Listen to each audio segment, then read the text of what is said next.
పవన్ కళ్యాణ్ త్వరలో జిల్లాల వారీగా పార్టీ అధ్యక్షుల నియామకం. పవన్ కళ్యాణ్ ఆలోచనలో మరో కీలక పాయింట్.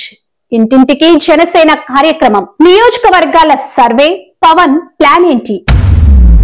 ఇన్ఛార్జీల నియామకం నమ్మకమే ప్రమాణం. ఢిల్లీకి చెందిన సర్వే సంస్థకు బాధ్యతలు అప్పగింపు. వచ్చే ఎన్నికలే టార్గెట్ చేస్తూ పవన్ కళ్యాణ్ రాజకీయ బోర్డు మీద పావులు కదుపుతున్నారు.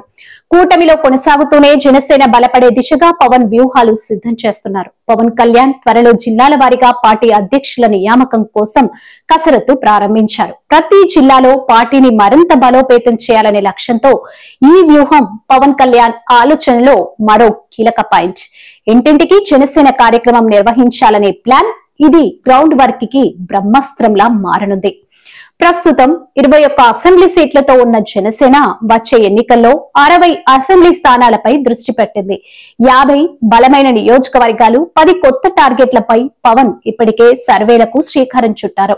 లక్ష్యం పవన్ ఎమ్మెల్యేల సంఖ్య పెంచి కూటమిలో కీలక స్థానం పొందటం. పవన్ కళ్యాణ్ 175 నియోజకవర్గాల్లో నియోజకవర్గ ఇన్ఛార్జీలను నియమించాలనుకుంటున్నారు. అందులో కూడా పార్టీకి నమ్మకంగా ఉన్న చాలా కాలంగా పనిచేస్తున్న నేతలకే ఇంపార్టెన్స్. మిత్రపక్షాలకు ఇబ్బంది కలగకుండా సాఫ్ట్ గా బ్యాలెన్స్ చేస్తూ వ్యూహాత్మక నిర్ణయాలు తీసుకుంటున్నారు.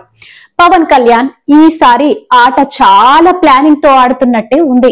బలమైన నియోజకవర్గాల లిస్ట్ తెప్పించుకునేందుకు ఒక ప్రముఖ సర్వే సంస్థకు బాధ్యతలు అప్పగించినట్టు సమాచారం.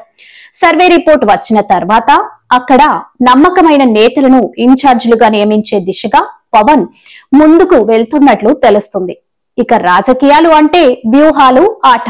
పవన్ కళ్యాణ్ ఇప్పటికే అసెంబ్లీ స్థానాలు పెంచుకోవాలి, పార్లమెంట్ స్థానాల్లో ప్రభావం పెంచాలి, జనసేనను స్వతంత్రంగా నిలబెట్టాలి అనే 3 టార్గెట్లపై పనిచేస్తున్నారు.